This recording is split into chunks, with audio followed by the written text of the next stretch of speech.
ராட்டை நேயர்கள் அனைவருக்கும் வணக்கம். வணக்கங்க. ஐயா வணக்கம். ம். புத்தாண்டு வாழ்த்துக்கள் அனைவருக்கும். ம். இந்த ஆண்டின் 2020 இறுதி எபிசோடு. இந்த சீசனுடைய இறுதி எபிசோடும் இதுதான்.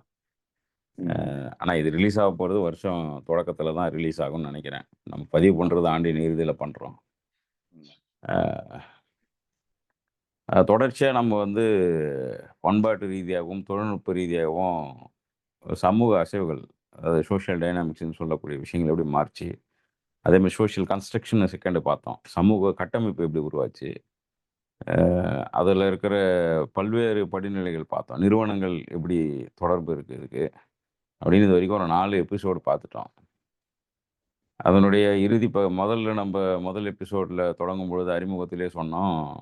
எப்படி இந்த கார்ப்பரேட்ஸ் வந்து ஒரு தேசத்தின் திட்டங்களை அத்தனையும் என்ன சொல்றது? வடிவமைக்கிறதுலருந்து, நிர்வகிக்கிறதுலருந்து, அதனுடைய பலனை அறுவடை செய்வது வரைக்கும் எப்படி இயங்குறாங்க? அதுல எந்த நாடுகளும் நமக்கு பிரிச்சு பார்க்க முடியாத அளவுக்கு அது ஒரு உலகளாவிய விஷயமா இருக்கு. ஒரு குளோபல் சினாரியோவா மாறி இருக்குது. அத தான் நம்ம 4 எபிசோட்ல பேசுனோம். இப்போ குறிப்பா நம்ம இந்தியால இந்த தொழில்நுட்பமும், கலாச்சாரமும் பேசுறதுல கார்ப்பரேட்ஸ் உடைய பங்கு நம்ம நெறைய பேசியிருக்கோம். ஆனா, அதுல ஒரு ஏரியா நம்ம பேசணும். கார்ப்பரேட்ஸும், அரசாங்கமும் யூசுவலா நம்ம வந்து ஒரு தேசத்தை அதுவும் இந்தியா மாதிரியான கான்ஸ்டிடியூஷன ஒத்துக்கிட்ட ஒரு தேசத்துல நம்ம வந்து ஒரு 3 லேயர் ஆஃப் அட்மினிஸ்ட்ரேஷன் வச்சிருக்கோம். அ அது அதுவே நம்ம ஒரு சீசனா பேசணும். கான்ஸ்டிடியூஷனே அது எப்படி அந்த லேயர்ஸ்லாம் வேலை செய்யுதுன்னு. ஜுடிஷியரி, எக்ஸிக்யூட்டிவ், லெஜிஸ்லேட்டிவ் மாதிரி. ஒண்ணு வந்து பியூரோக்ராட்ஸ் முழுக்க ஆஃபீசர்ஸு, இன்னொருத்தவங்க மக்களால் தேர்ந்தெடுக்கப்பட்ட பிரதிநிதிகள், இன்னொருத்தவங்க நீதித்துறையில இருக்கக்கூடியவங்கன்றத நம்ம விரிவாவே பேசியிருக்கோம். ஆனா இந்த இந்த வடிவமைப்ப வந்து இப்போ சமீபமா குழஞ்சிருக்கிறத பார்க்க முடியுது. பல்வேறு தேசங்கள்லயும், இந்தியாலயும். அத பத்தி பேசலான்றது தான் இந்த எபிசோடோடைய சுருக்கமா நான் பார்க்குறேன். இத புரட்டி போட்டா கிடைக்கிறது நமக்கு ஒரு 3 கிடைக்குது. இப்போ எப்படி ஜுடிஷியரி, எக்ஸிக்யூட்டிவ், லெஜிஸ்லேட்டிவ்லாம் பார்த்தோமோ, அதே மாதிரி கார்ப்பரேட்ஸு, பியூரோக்ராட்ஸு, முன்னாடி நம்ம வந்து மக்களால் தேர்ந்தெடுக்கப்பட்ட பிரதிநிதிகள்ன்ற இடத்துல இருந்து, மக்களால் தேர்ந்தெடுக்கப்பட்டு மன்னர்களாக மாறியவர்கள் அப்படின்னு தான் நம்ம குறிப்பிடுறோம் இப்போ இவங்கள. இந்த லேயர இந்த எபிசோட்ல பார்க்கணும். இந்த இந்த கல்ச்சர் எப்படி உருவாச்சு? தொழில்நுட்பம் தொழில்நுட்பத்த முழுக்க முழுக்க வந்து ஒரு கார்ப்பரேட் இன்ஸ்டிடியூஷன் பார்வையில பார்க்கறது. அதனால தொழில்நுட்பமும் இல்லாம இல்ல இதுல. இதுதான் இதனுடைய உங்களுடைய இந்த மாறுதல் இருக்கு இல்லையா? இந்த நான் சொன்ன அந்த ஜுடிஷியல், எக்ஸிக்யூட்டிவ், லெஜிஸ்லேட்டிவ்ன்றதுல இருந்து கார்ப்பரேட், பியூரோக்ராட்ஸ் அண்ட் மன்னர்கள், அரசர்கள். ஆ இந்த எப்படி டிரான்சிட் ஆச்சு? இப்போ ஏன்னா நீங்க பொருளாதாரம் சம்பந்தமா தொடர்ச்சியா உள்ளூர் பொருளாதாரமும் சரி, பொதுவாகவே பொருளாதார எக்கனாமிக் மாடல்ஸ தொடர்ச்சியா நீங்க ஆய்வு பண்ணி மக்கள்ட்ட கொண்டு போறதுனால, இந்த மாற்றம், இந்த டிரான்சிஷன் பீரியட பத்தி நீங்க சொன்னீங்கன்னா, அங்கருந்து அப்படியே தொடங்கலாம்னு நெனைக்கிறேன். முக்கியமான ஒரு விஷயம் அது. நம்ம பொருளாதாரத்துடைய அடித்தளம் பார்த்தோம்னா, இன்னைக்கு இன்ஃபேக்ட் நமக்கு நடக்கக்கூடிய மிகப்பெரிய ஒரு கான்ஃப்ளிக்ட் அப்படின்னு பார்த்தோம்னாலே, ஆ மக்களுக்கு அதிகாரமா, கார்ப்பரேட்டுகளுக்கு அதிகாரம். இது ஒரு பெரிய கான்ஃப்ளிக்ட் நமக்கு மத்தியில. அரசாங்கம் அப்படின்னு பேசும்போது கவர்னன்ஸ்ல நடக்கக்கூடிய மிகப்பெரிய ஒரு பிரச்சனையாக இருக்கு. ஏன்னா கார்ப்பரேட்டுகளுடைய இன்ஃப்ளூயன்ஸ் நம்ம இந்திய வணிகத்துறையுடைய இன்ஃப்ளூயன்ஸ், அதாவது பிரைவேட் செக்டர்னு சொல்லக்கூடிய தனியார். ஏன்னா இந்தியாவுல வந்து கார்ப்பரேட் அப்படின்னு நம்ம சொல்லும்போது பெரும்பாலும் 1990க்கு அப்புறம் இது தாராளமயமாக்கல் அப்படின்னு சொல்றோம், உலகமயமாக்கல் அப்படின்னு. அதற்கப்புறம் வந்ததுதான் வந்து நம்ம கார்ப்பரேட் நம்புறோம். அப்ப வஉசி உருவாக்குனது என்ன? ம். சுதேசி கப்பல் ஓட்டுற கம்பெனின்னு ஒண்ணு உருவாக்குனார் இல்லையா? அதுவும் கார்ப்பரேட் தானே. ம். அப்படின்னு பார்த்தோம்னா ம். நமக்கு வந்து கார்ப்பரேட்ன்றது, என்டர்பிரைஸ்ன்றதோ, எக்கனாமிக் ஆக்டிவிட்டி அப்படின்றதோ இந்தியாவுக்கு வந்து ஒரு என்ன சொல்றது, புதுமையான விஷயம் கிடையாது. ம். வணிகத்தை வந்து நாம தொடர்ந்து பல நூற்றாண்டுகளாக பண்ணியிருக்கோம். தமிழகத்தை பொறுத்த வரைக்கும் கடல் கடந்து போய் வாணிகம் பண்றதுன்றது வந்து தமிழ்நாட்டுல வந்து தொன்று தொட்டு இருந்த விஷயமாகத்தான் நம்மளுக்கு வரலாற்று சான்றெல்லாம் இருக்குது. ம். ஆனா எங்க நாம வந்து மாறுபடுறோம் அப்படின்னு பார்த்தோம்னா, ம். நமக்கு வந்து சோசியல் கட்டமைப்புகள் இருந்தது. அதாவது ஒரு சமூக கட்டமைப்புன்னு சில விஷயங்கள் இருந்தது. சில நியதிகள் இருந்தது. ம். நாம வந்து இத அழிக்க மாட்டோம். இது செஞ்சு நாம வந்து நம்மளுடைய பொருளாதாரத்தை பெருக்க மாட்டோம். ம். அது ஒரு காலகட்டத்துல அந்த நியதிகளை வந்து பராமரிக்கிறது உள்ளூர் அந்த ஒரே தொழிலைச் சேர்ந்த சங்கங்கள் மூலமாக அத பராமரிச்சிருக்கோம். ம். இன்னமும் கூட சில ஊர்கள்ல அது இருக்கு. ஜாதி ம். வாரியாக அது இருந்திருக்கலாம். சில இடங்கள்ல தொழில் வாரியாக இருக்கும். ம்.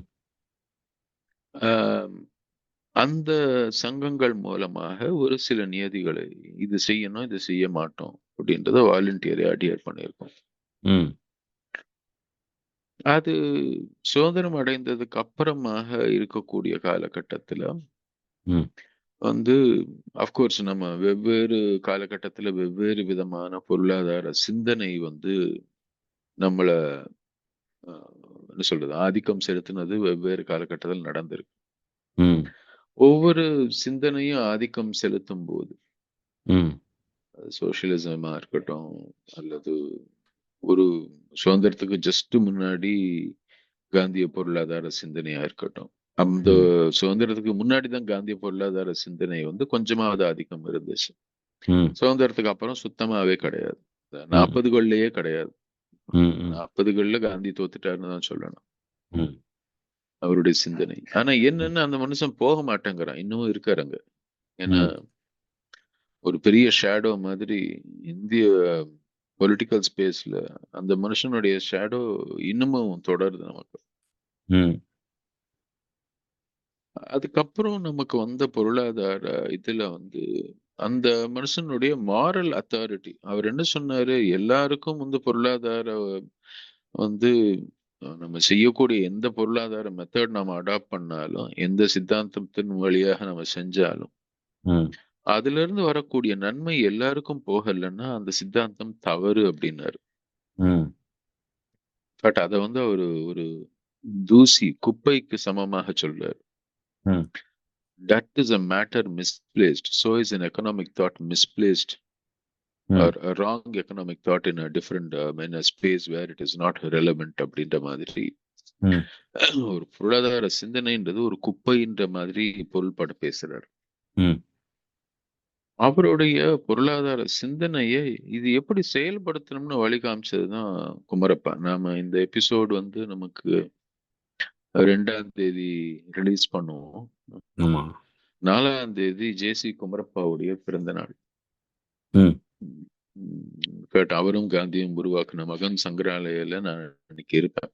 ம். குமரப்பா குடியில அன்னைக்கு மாலை 6ல இருந்து 7க்கு என்ன வந்து குமரப்பாவை பத்தி பேச சொல்லி கேட்டிருக்கிறாங்க அன்னைக்கு. ம். அன்னைக்கு பேசிட்டு இருப்பேன். எதுக்கு சொல்றேன்னா, அந்த ஒரு காலகட்டத்துல வந்து இது ஏன்னா காந்திய சிந்தனை பல பேர் வந்து ஒரு ஐடியலிசம் அப்படின்னு சொல்றதுக்கு வாய்ப்பு இருக்கு. ம். அந்த மாரல் அண்ட் எத்திக்கல் ஃப்ரேம் ஒர்க்க வந்து அதனாலதான் இன்னைக்கு குமரப்பா மீண்டும் அ உலக அளவுல மக்கள் திரும்பி பார்க்குறாங்க, திரும்பி பேசுறாங்க, திரும்பி படிக்கிறாங்க. ம்.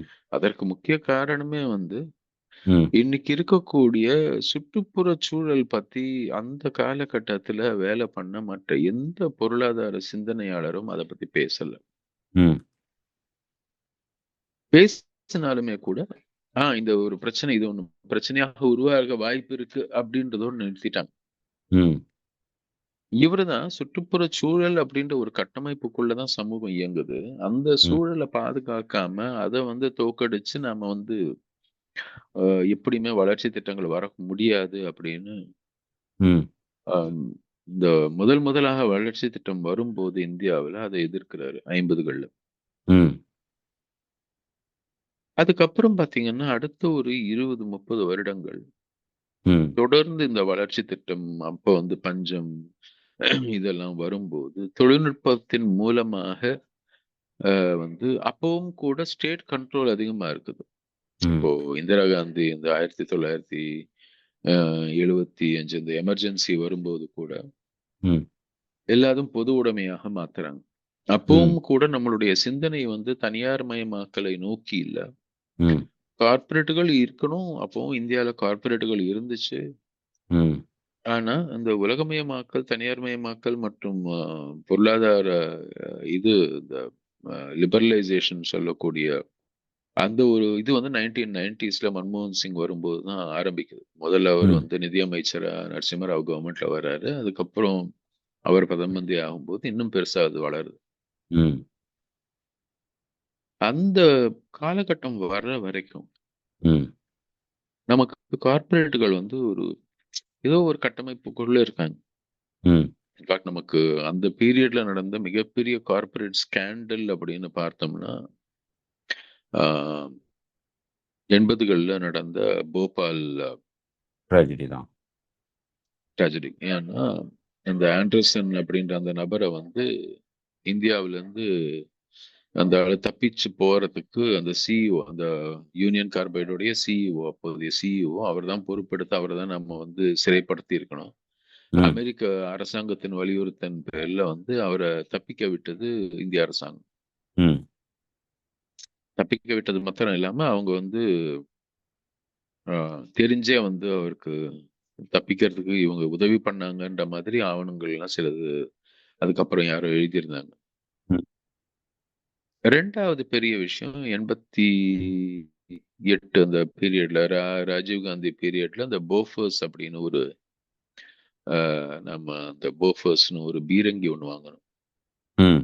இந்த பீரங்கி வாங்கும்போது அதுல வந்து ஒரு பெரிய கரப்ஷன் வந்துச்சு ம். அப்படின்னு சொல்லி அத பத்தி நம்ம அருண் ஷோரி என்ற பத்திரிகையாளர் இந்தியன் எக்ஸ்பிரஸ்ல அவரும் குருமூர்த்தி ராம்ஜெத் மிலானி அப்படின்னு ராம்ஜெத் மிலானி இப்ப இறந்து போயிட்டாரு. ஆமா. குருமூர்த்தி இப்ப முழுக்க முழுக்க ஆர்எஸ்எஸ் வாதி ஆயிட்டாரு. ம். அருண் ஷோரி கொஞ்ச காலம் பிஜேபியோட இணைஞ்சிருந்து இப்போ அவங்களை எதிர்க்கக்கூடிய மாத்தி ஒரு எழுதுறாரு. நிலையில ஆமா. இருக்கு. ம். ஆம், அருண் ஷோரி வந்து அப்ப இருந்த ஜேர்னலிஸ்டுக்கு மத்தியில ஒரு சிந்தனையாளர், ஒரு ஸ்காலர்லி ஜேர்னலிஸ்ட்ன்னு போற்றக்கூடிய லெவல்ல இருந்தவர். ஆனாலும் இவன் கூட அவருடைய எழுத்துக்கள் எல்லாம் வந்து ஒரு கேம்பெயின் மோட்ல தான் எழுதியிருப்பாரு. அந்த ம். பீரியட்ல, அந்த காலகட்டத்துல. ம். ஆனாலும் நான் இப்போ கார்ப்பரேட்டுகள பத்தி எதுக்கு சொல்றேன்னா, கார்ப்பரேட்டுகள்னால அரசாங்கத்தினுடைய விஷயங்களை மாற்றி அமைக்க முடியும். அதற்கு வந்து ஒரு ஏஜென்ட்டாக, அதற்கு வந்து ஒரு இதுவாக வந்து பியூரோகிராட்ஸும், அரசியல்வாதிகளும் செயல்படுவாங்க அப்படின்றதற்கான ஒரு முன்னோடி வந்து 80கள்ல நடந்த அந்த பாலிடிக்ஸ் நமக்கு. ம். 90கள்ல நரசிம்மராவும், இவரும் நிதியமைச்சராக மன்மோகன் சிங்கும் வந்து இந்த பொருளாதாரத்த கம்ப்ளீட்டா மாத்தும்போது, ம். அதாவது பொது நிறுவனங்கள் வேலை செய்த பல துறைகளுக்கு தனியாரை வந்து முதலீடு செய்யவும், தாராளமயமாக்கம் மூலமாக பல ரெகுலேஷன்ஸ டீரெகுலேட் பண்ணவும் ஆரம்பிக்கும்போது, ம். மிகப்பெரிய அளவுல முதலீடுகள உள்ள எடுத்துட்டு வரணும். அதன் மூலமாக தான் நம்ம வந்து தனியார்மயமாக்கல் மூலமா தான் இந்திய பொருளாதாரம் வந்து சிறப்படையும் அப்படின்றது தான் அவங்களுடைய ஒட்டுமொத்த விஷயம். ம். 2வது இந்த ட்ரிக்கிள் டவுன் தியரி, இந்த கைனீசியன் தியரி அப்படின்னுவாங்க. அதாவது நம்ம ம். வந்து பொருளாதாரம் வந்து தன்னைத்தானே வந்து நிலைப்படுத்திக் கொள்ளும். தன்னைத்தானே ரெகுலேட் பண்ணிக்கும். ம். தனியார் உடைய அந்த முதலீடு வந்ததுன்னா, தன்னைத்தானே நிலைப்படுத்திக் கொள்ளக்கூடிய, தன்னைத்தானே ரெகுலேட் பண்ணக்கூடிய கெப்பாசிட்டி அதுக்கு இருக்கு மார்க்கெட் ஃபோர்ஸஸ்க்கு. ம். அப்படின்ட்டு அந்த ஒரு சித்தாந்தத்தின் அடிப்படைத்துல வந்த விஷயங்கள் இதெல்லாம். ம். ம். 90களுக்கு அப்புறம் வந்து நம்ம கார்ப்பரேட்டுகளுடைய ஆதிக்கம் வந்து கொஞ்சம் கொஞ்சமாக அது தலை தூக்க ஆரம்பிக்குது. அது 2000க்கு அப்புறம் தான் நமக்கு பெரும்பாலும் நல்லா தெரியுது. ம். எங்கெங்க தெரியுதுன்னு பார்த்தோம்னா, நம்ம அடிக்கடி பேசியிருக்கக்கூடிய இந்த பிடி பருத்தியில தான் முதல் முறையாக கான்ஃப்ளிக்ட் வருது. ஒரு ம் மொன்சான்டோன்னு சொல்லக்கூடிய ஒரு அமெரிக்க பன்னாட்டு நிறுவனத்துக்கும் ம் ஆஹ், குஜராத்ல கூட அந்த பிரச்சனை வரல. ஏன்னா குஜராத்ல அதை பர்மிட் பண்ணாங்க.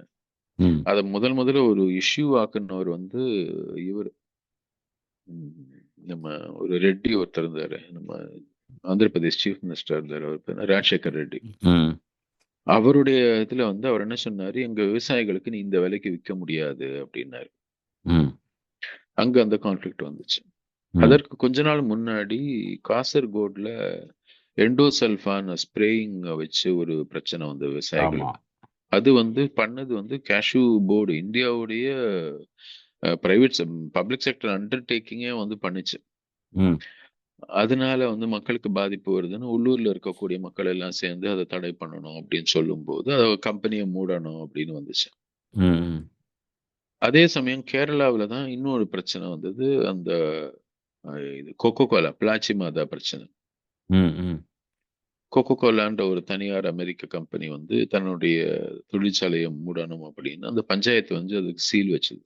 ம் ம் இவையெல்லாம் வந்து ஒரு சிறு பஞ்சாயத்தோ ஒரு கிராமமோ ஒரு கம்யூனிட்டியோ ஒரு சமூகமோ வந்து தனக்கும் ஒரு பெரிய கம்பெனிக்கும் இடையில ஒரு கான்ஃபிளிக்ட் வரும்போது ம் உள்ளூர்ல எங்களுடைய சுதந்திரமும் எங்களுடைய வாழ்க்கையும் எங்களுடைய வாழ்வாதாரமும் எங்களுக்கு முக்கியம் ம் அப்படின்னு ம், அதை நிறுவக்கூடிய ஒரு அதிகாரம் அவங்க கையில இருக்கா, ம் அல்லது ஒரு பன்னாட்டு கம்பெனியோ இந்திய கம்பெனியோ அந்த கார்ப்பரேட்டுகள் கையில இருக்கா அப்படின்னு பார்க்கும்போது ம் 2000க்கு அப்புறம் ம் நம்ம அந்த தளர்வு நிறைய பார்க்கிறோம். இந்த கடந்த ம் 25 வருடங்களில் ம் கொஞ்சம் கொஞ்சமாக கார்ப்பரேட்டுகளுடைய ஆதிக்கம் அதிகமாகும் போது ம் பெங்களூர் ஒரு சிறந்த உதாரணம். ம் இப்ப மறைந்த Jnanpith award winner U R Ananthamurthy வந்து ஒரு இடத்துல பெங்களூரை பத்தி சொல்லும்போது சொல்லுவாரு, ம் Narayana Murthy sucks my idea of Bangalore அப்படின்னு. ம் அவங்க இன்னி வரைக்கும் அதாவது சோக் பண்ணிட்டு தான் இருக்கிறாங்க. இல்ல அவருடைய அந்த வார்த்தை எனக்கு இன்னி வரைக்கும் அந்த ஒரு சொல் வந்து எனக்கு ரொம்ப, அதாவது லிட்ரலி அண்ட் ஃபிகரேட்டிவ்லி, ம். அதாவது எனக்கு ஒரு கற்பனை இருந்தது பெங்களூர்னா அதான். இப்படி அப்படின்னு. ஏன்னா நான் அந்த பெங்களூர் நானும் பார்த்திருக்கிறேன். அந்த பெங்களூரை வந்து இந்த மனுஷன் வந்து ஷோக் பண்றாரு, அதாவது மூச்சு விடாம பண்றாரு, மூச்சு நின்னு போற அளவுக்கு இந்த மனுஷன் நெருக்கடி கொடுக்கறாரு அப்படின்ற மாதிரி அந்த தனிநபர் அதை டார்கெட் பண்ணி சொல்லியிருப்பாரு அந்த இடத்துல நம்ம அனந்தமூர்த்தி. போன எபிசோட்லயே இதை பேசியிருந்தா கூட பொருத்தமா இருந்திருக்கும். ஒரு கார்ப்பரேட் ஆர்த்தோடாக்ஸா மாறி இருக்கிறது நாராயணமூர்த்தி ஃபேமிலி.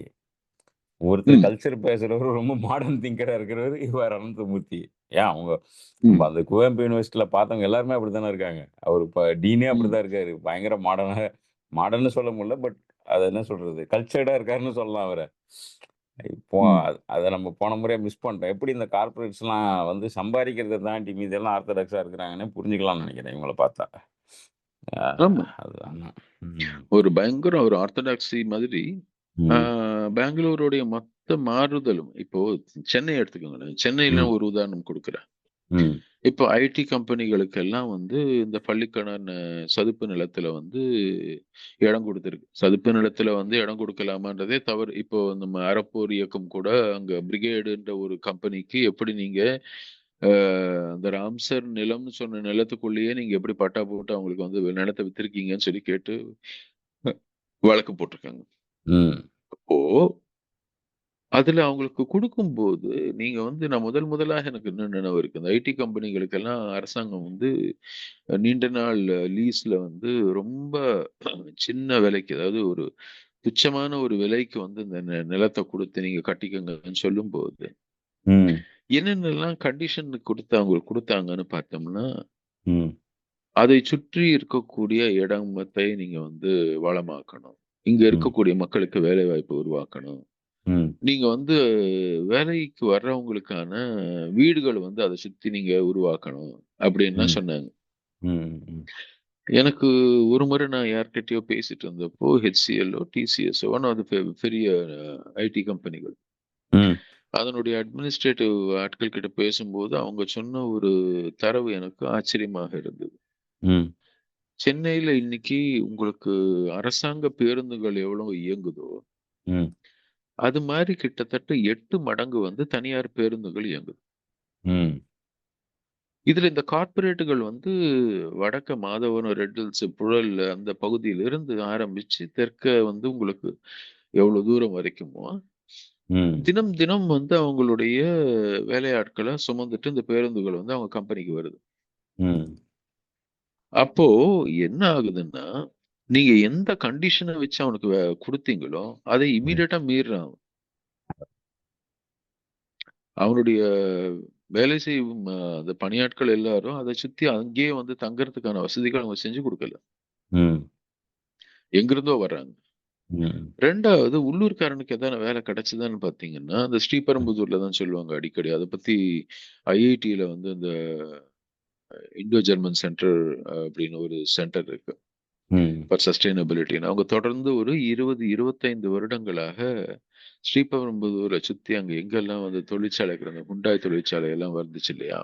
ஆமா. அந்த காலம் தொட்டு தொடர்ந்து அதே கிராமங்களில் அதே குடும்பங்களோட அ 5, 5 வருடங்களுக்கு ஒரு முறையோ என்னமோ போய் அவங்களோட இருந்து படிக்கிறாங்க.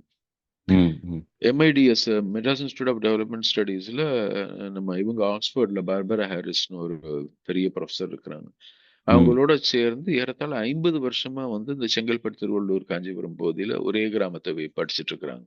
ம். டைம் சீரிஸ்ல வந்து சமூகத்துல இருக்கக்கூடிய மாற்றங்கள் எப்படியெல்லாம் நிகழுது அப்படின்னு. ம். பட் இது மாரி ஸ்டடீஸ் வந்து ரொம்ப சொற்பமான ஸ்டடீஸ் தான் நம்ம பண்றோம். அதுல இந்த 2 ஸ்டடீஸ் எனக்கு தெரிஞ்சு தொடர்ந்து பண்ணிட்டு இருக்கிறாங்க. ம்.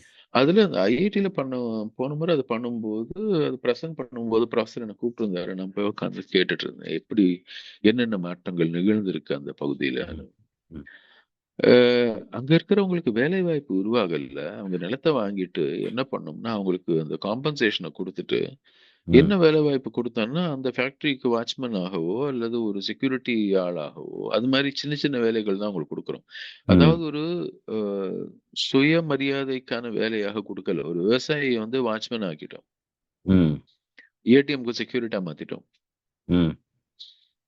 அதுக்கப்புறம் அவர்ட்ட அந்த காசு எக்கச்சக்கமா வந்து குடுக்கும்போது என்ன ஆகுது, ம். அவங்க எல்லாரும் 1 காரு, 2 காரு வாங்கி அந்த அதே ஃபேக்டரிக்கு வந்து அவங்க அ இது என்ன சொல்றது? டாக்ஸி சர்வீஸ் ஓட்டக்கூடிய ஒரு அ சர்வீஸ் புரொவைடர் வெண்டராக மாறுறாங்க. ம். ஆனா, அந்த வண்டி வந்து நீங்க முதல் முறை உங்களுக்கு காம்பன்சேஷனுக்கு வந்த காச வச்சு நீங்க பண்ணிட்டீங்க. ம். ஆனா, அவன் அடிமட்ட விலைக்கு வந்து உங்கள கான்ட்ராக்ட் பேசுவான். அந்த விலைக்கு நீங்க கான்ட்ராக்ட்டா மாறி நீங்க வந்து 1 வருஷமோ, 2 வருஷமோ, 5 வருஷமோ வண்டி ஓட்டுறீங்க. 5 வருஷத்துக்கு அப்புறம் வண்டி மாற்றணும் அப்படின்னும்போது கையில காசு இருக்காது. ம். ஏன்னா, நீங்க லாபகரமா அத எப்படி ஓட்டணும்னு நமக்கு தெரியாது. நாம அது அது நம்ம தொழில் கிடையாது. ம். நாம அத கத்துக்கிறதுக்கு யாரும் வந்து நம்மளுக்கு அரசாங்கமோ, மற்ற யாரும் நம்மளுக்கு உதவி பண்ணல. ம். அதனால நாம வந்து கையில காசு இருக்குன்னு வண்டி வாங்கிட்டோம். அதுல போயிட்டோம். அது பண்ணிட்டோம். பண்ணி முடிச்சதுக்கப்புறம் 5 வருஷம், 6 வருஷம் கழிச்சு வண்டி மாத்தணும் அல்லது இது செய்யணும். அப்படின்னும்போது நம்மகிட்ட இல்ல. புதுசு புதுசா வெவ்வேறு மாடல்கள்ல வண்டி வருது. நம்மளுக்கு போட்டியாளர் மற்ற பேர் வரான். நாம எந்த விலைக்கு வந்து ஒரு டாக்ஸி ஓட்டிட்டு இருந்தோமோ அந்த கம்பெனிகளுக்கு, அத விட குறைச்ச விலையில, அத விட சிறந்த வண்டியோட மக்கள் வந்து நிக்கும்போது, அந்த இது அவங்களுக்கும் போயிருது. ம். இப்போ இருந்த நிலமும் இல்ல. ம். புதிதாக வந்த கையில காசும் கையில தங்கல. ம். அதற்கப்புறம் நாம வந்து திறன வளர்த்துக்கிறதுக்கும் எந்த விதமான திறன் மேம்பாடோ, இதுவோ அரசாங்கம் செஞ்சு குடுக்கல. ம். அந்த தனியார் நிறுவனமும் குடுக்கல. ம். உங்களுக்கு வேலைக்காவது உத்தரவாதம் இருக்கான்னா, அதுவும் இல்ல. இல்ல ஆனா மத்திய அரசாங்கம், மாநில அரசாங்கம் அந்த ஸ்கில்லுங்கிற பேர்ல அவ்வளோ பெரிய மினிஸ்ட்ரி மாரிலாம் வச்சிருக்காங்களே! அதெல்லாம் ஒரு நம்ம ஏற்கனவே பேசுனோம். அதுல ஒரு பார்ட் ஆஃப் அந்த ஒரு ஸ்கில்லோட ஒரு பார்ட் தான் கத்து தராங்க. டிபெண்டன்ட்ட கிரியேட் பண்றாங்கன்னு கொஞ்சம் கார்ப்பரேட் டெர்ம்ல பேசியிருந்தோம்.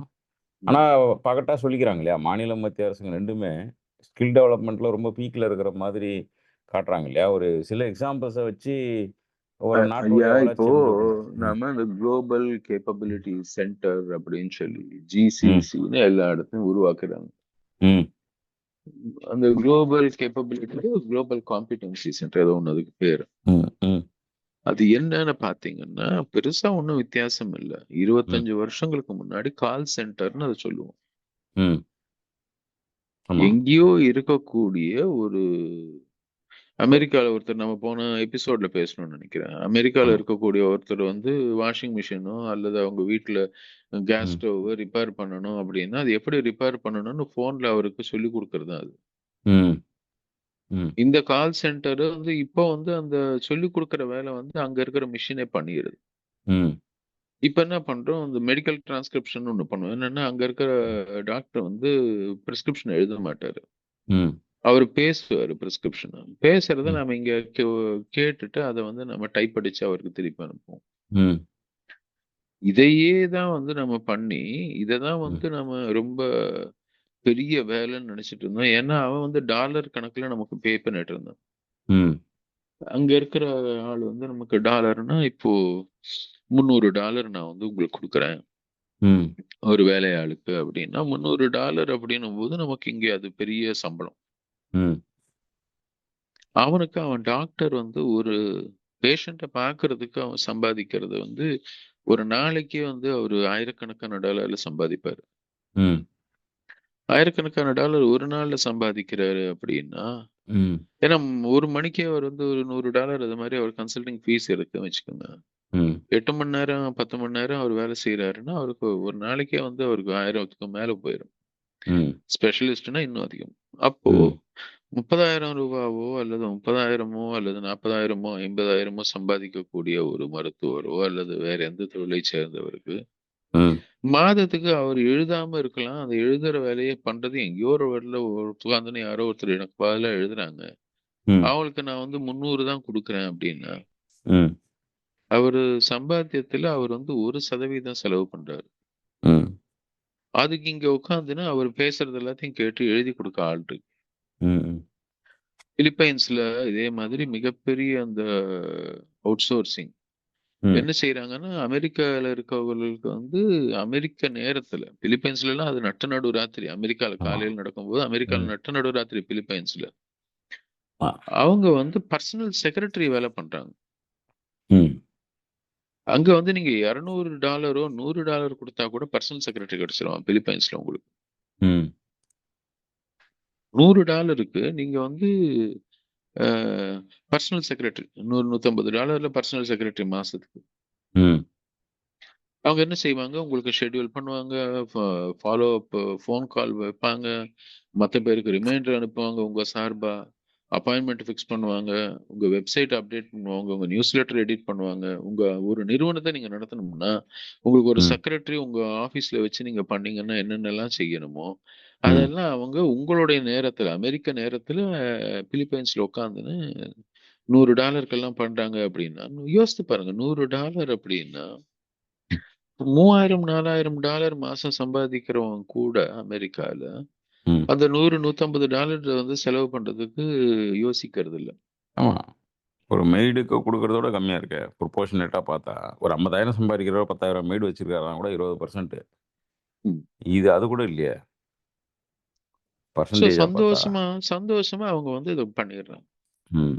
ஸோ எதுக்கு நான் இத சொல்ல ஆரம்பிச்சேன்னா, இந்த மாரி கம்பெனிகளுக்கு தான் வந்து அவங்கள வந்து நம்ம இது மாரி 10,000 பேரு, 20,000 பேருக்கு நான் வேலைவாய்ப்பு குடுக்குறேன் அப்படின்னும்போது, ம். இந்த வேலைவாய்ப்பின் மூலமாக மக்களுடைய திறன் வளருதா? ம்.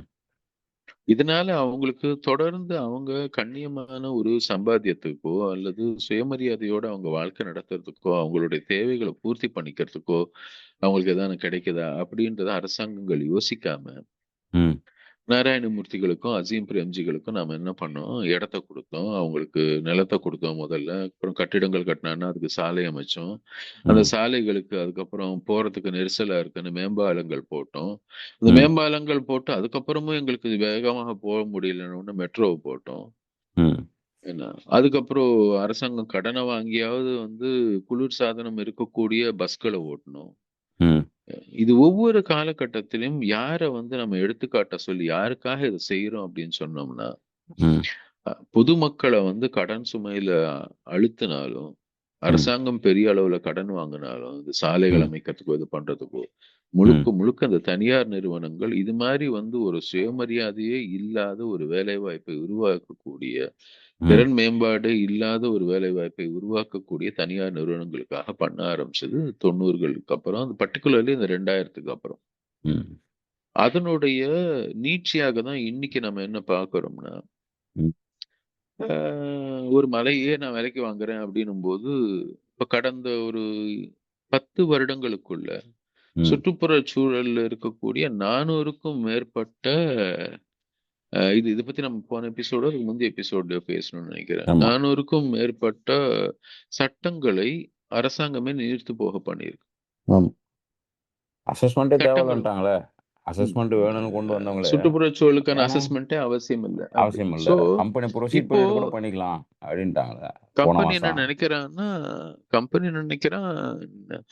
அரசாங்கத்தை விலைக்கே வாங்கிடலாம் அப்படின்ற நிலைமையில தான் இப்ப உட்கார்ந்துருக்கான்.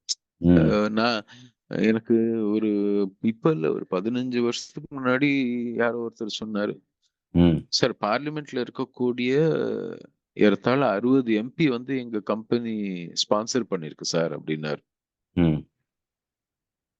வெவ்வேறு கட்சிகளை சேர்ந்த, ஒரு கட்சி இல்ல, வெவ்வேறு கட்சியை சேர்ந்த 60க்கும் மேற்பட்ட மெம்பர் ஆஃப் பார்லிமெண்ட் வந்து எங்க கார்பரேட் வந்து ஸ்பான்சர் பண்ணிருக்குன்னா நாங்க பெரிய அளவுல காசு கொடுத்துருக்கோம் அப்படின்னு. இப்ப சமீபத்துல இப்ப ஒரு 4 நாளைக்கு முன்னாடி ஒரு ரிப்போர்ட் வந்துச்சு, பாத்தீங்கன்னா தெரியும்.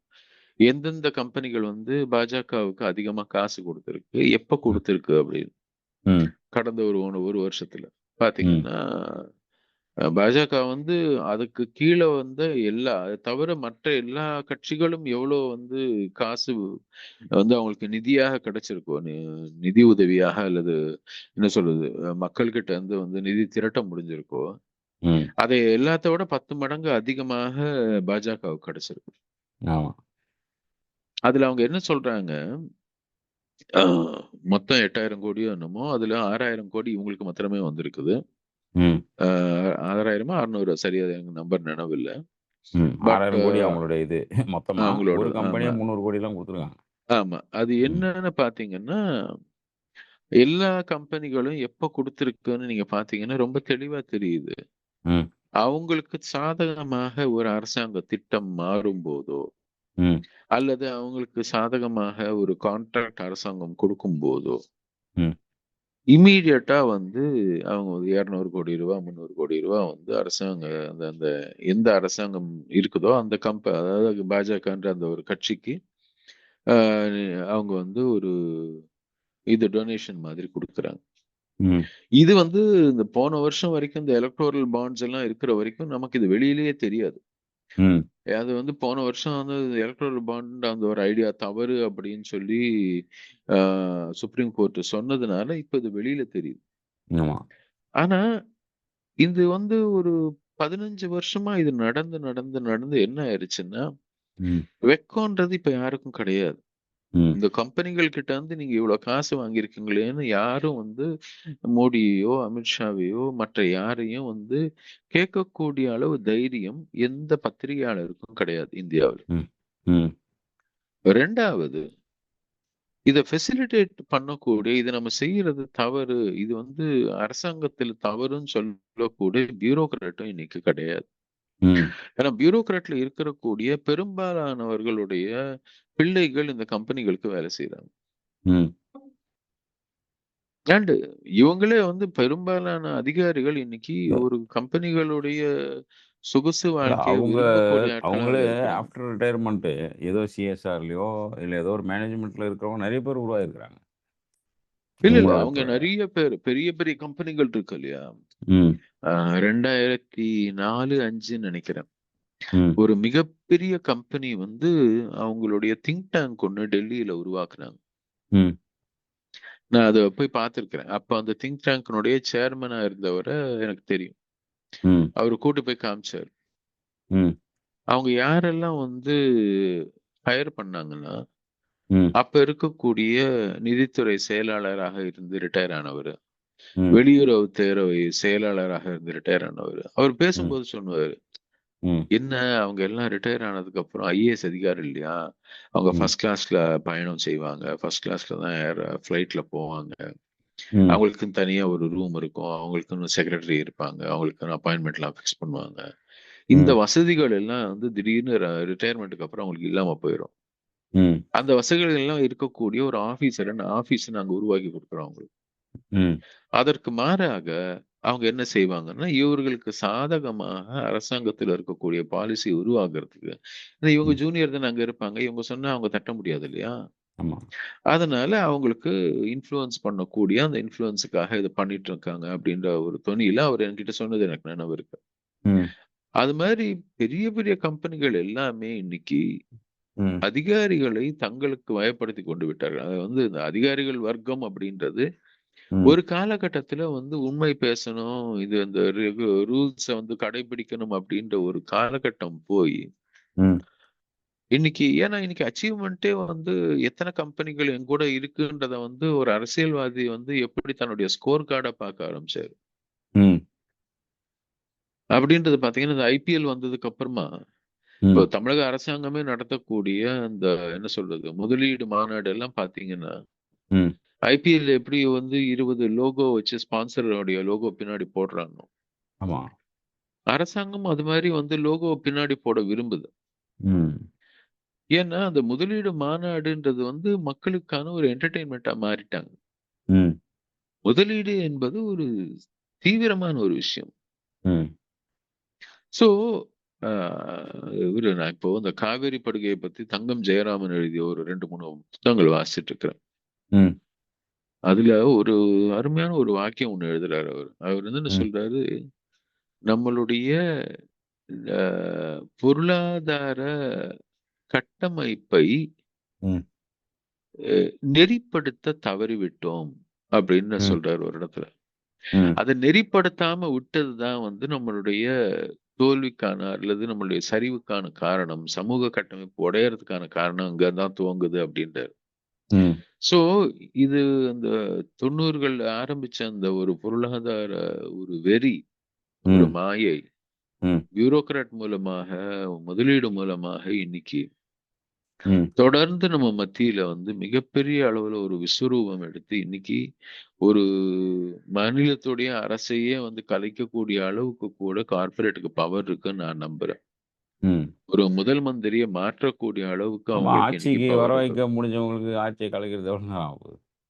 ஆட்சியை ம். கலைப்பதற்கோ, புது ஆளை எடுத்துட்டு வர்றதுக்கோ, அல்லது ம். மத்திய மந்திரி சபையில் யார் எந்த துறைக்கு மந்திரி ஆவாங்க அப்படின்றத சொல்றதுக்கோ ம். அவர்களுக்கு தகுதி இருக்கு. அதற்கான அதிகாரம், அதற்கான ஒரு ஆக்சஸ் ம். அவங்களுக்கு இருக்கு அப்படின்றத நான் தீவிரமா நம்புறேன். ஏன்னா, ம். அந்த அளவுக்கு அவங்களுடைய ஆதிக்கம் வந்து இன்னைக்கு வியாபிச்சிருக்குது. அவங்கள ம். எதிர்க்கிறதுக்கு பியூரோக்ராட்டுகளுக்கு வந்து அது இருக்கிறதுக்கு அவங்க பல பியூரோக்ராட் வந்து அவங்களுக்கு ஏஜென்ட்டாவே மாறிட்டாங்க. ம். உள்ளுக்குள்ள. பல பேர் நீங்க சொன்ன மாரி ரிட்டயர்மென்ட்க்கு அப்புறம் அவங்களுக்கு போய் வேலை செய்றாங்க. ஆமா. பல பேர் இருக்கும்போதே அவங்களுக்கு வேலை பண்ணிட்டு இருக்கிறாங்க. பாருங்க.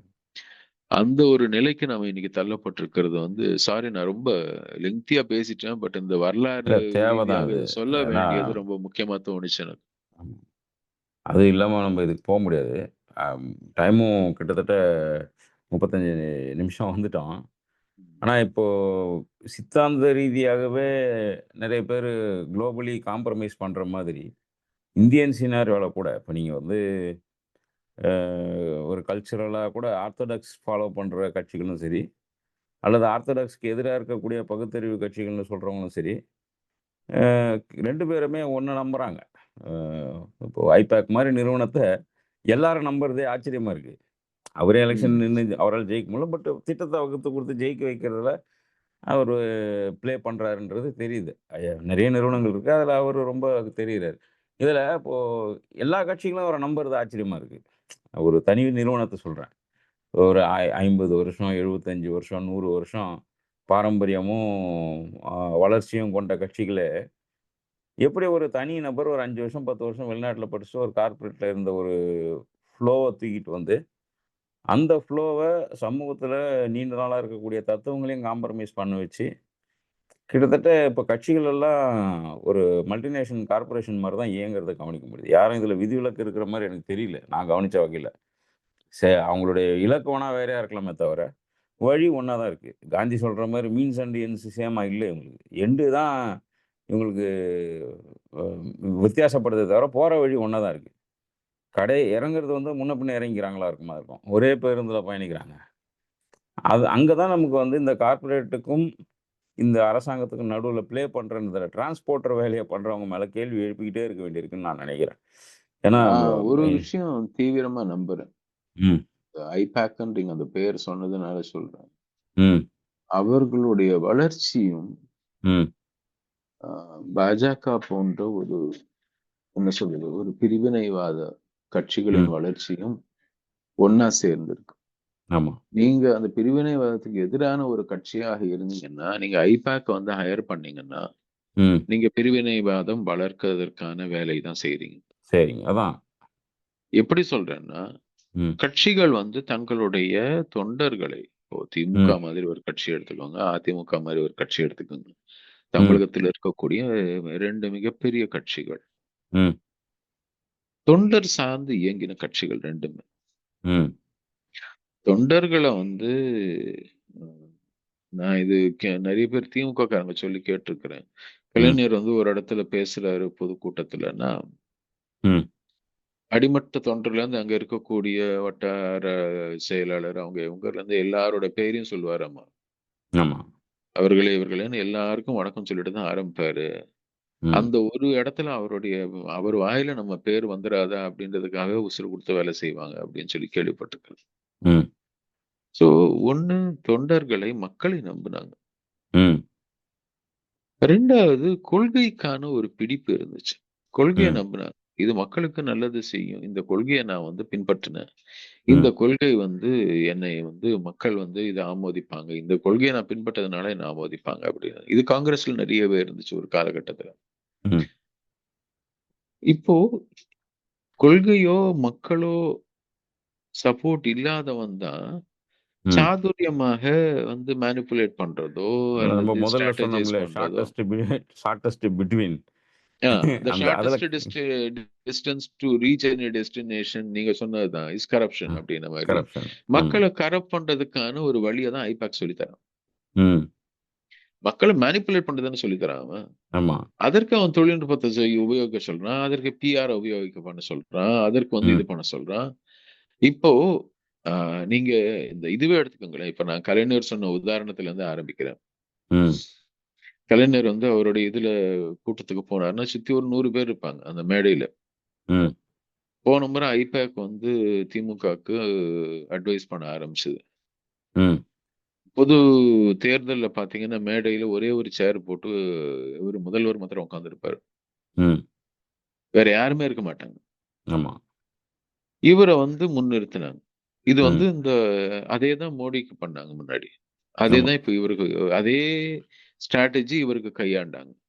இது ஃபெடரல் டு ஃபியூடல் தான் அந்த ஆமா. சோ, அஹ், இப்போ திரும்பி பார்க்கிறீங்கன்னா, இப்ப அடுத்து இப்போ இதனுடைய உச்சபட்சம் தான் இப்ப வந்து விஜய் கட்சி. ஆமாம் அவரு பார்த்தீங்கன்னா, அவர் போற வண்டி தான் அவருடைய மேடை.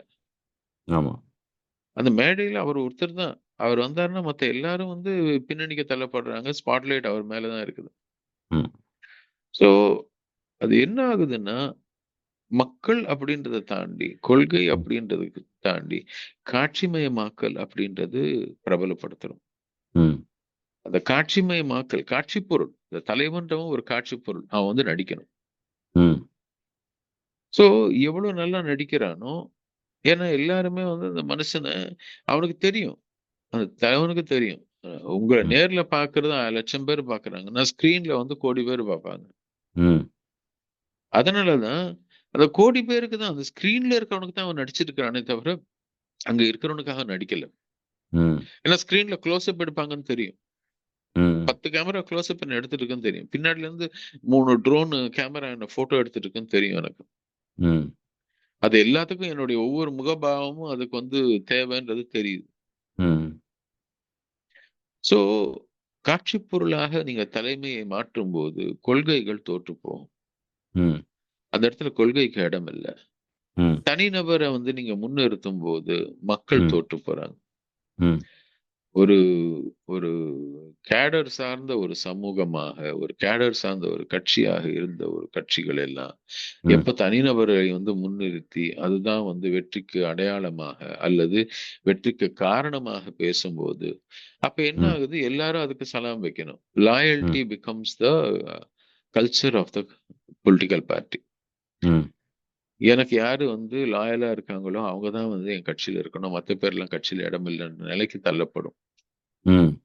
அத வச்சு தான் வந்து டெஸ்ட் பண்ண ஆரம்பிப்பாங்க. ஸோ இது மாதிரி ஆமா. அதற்கான அதுக்கு ஒரு சின்டாக்ஸ் இருக்குது. அதற்கான ஒரு நியதி இருக்குது. அந்த நியதியில தான் அந்த தொழில்நுட்பங்களோ, அந்த ஸ்ட்ராட்டஜிஸோ நடக்கும். அந்த ம். ஸ்ட்ராட்டஜிஸ் நான் அடாப்ட் பண்றேன். ஆனா நான் கொள்கையிலயும், மக்கள் மேல நம்பிக்கையும், பிடிப்போட இருப்பேன் அப்படின்லாம் சொல்ல முடியாது. நீங்க சொன்ன அதேதான். காந்தி சொன்ன அதே விஷயம் தான். மீன்ஸ் அண்ட் எண்ட்ஸ்க்கு வந்து தே ஆர் கன்வெர்ட்டிபிள்னு காந்தி சொல்லுவாரு. நீங்க வந்து ம். வேற மீன்ஸ எடுத்துட்டு இந்த எண்ட நான் அச்சீவ் பண்ணுவேன்னு நீங்க சொல்ல முடியாது. Hmm. They are both same. Hmm. Mean is the end அவ்வளவுதான். ம். சோ இந்த ஐபேக் மாதிரி நிறுவனங்கள் வந்து ஒரு கார்ப்பரேட் நிறுவனம். அண்ட் ம். அவங்க வந்து எப்படி பாக்குறாங்கன்னா, முழுக்க முழுக்க கார்ப்பரேட்டைஸ் பண்ணி தான் வந்து நீங்க வளர்ச்சி அடைவீங்க அப்படின்றதுல நம்பிக்கை இருக்கிறவங்க அவங்க. ம். மக்கள் மேலேயோ, கொள்கை மேலேயோ அவங்களுக்கு நம்பிக்கை இல்ல. ம். ஏன்னா அங்க வந்து வேலை செய்யறவங்க எல்லாம் யாருன்னு பாத்தீங்கன்னா, கார்ப்பரேட்ல வேலை செஞ்சவங்க தான். ம். அட்வர்டைஸ்மெண்ட்ல வேலை செஞ்சவன், பிஆர்ல வேலை செஞ்சவன், சோசியல் மீடியால வேலை செஞ்சவன், ஐடில வேலை செஞ்சவன், இந்த மாதிரி கார்ப்பரேட் கன்சல்டிங் பேக்ரவுண்ட்ல இருக்கிறவங்க தான் வந்து இந்த மாதிரி கம்பெனிகளுக்கு வேலை செய்யறாங்க. ஆமா. அவங்க ஏன் வந்து அரசியல் கட்சிகள் அவங்கள பிடிக்கிறாங்கன்னா, ஃபியர் ஆஃப் த அன்னோன். ம். மக்கள் உங்களுக்கு வந்து உங்க கட்சியில இருக்கக்கூடிய மக்களை நீங்க நம்புன வரைக்கும், ம். நீங்க இது மாதிரி ஆட்களுக்கு அவசியம் இல்ல. ம். உங்க தொண்டரை நீங்க நம்ப மறந்துட்டீங்க. ம். நம்ப மறுக்கிறீங்க. ஆமா. ஏன்னா, அவர் யார ஃபாலோ பண்றாரு? உங்கள ஃபாலோ பண்றாரு. நீங்க கரப்ட்டா இருந்தீங்கன்னா, உங்க தொண்டரும் கரப்ட்டா இருப்பாரு.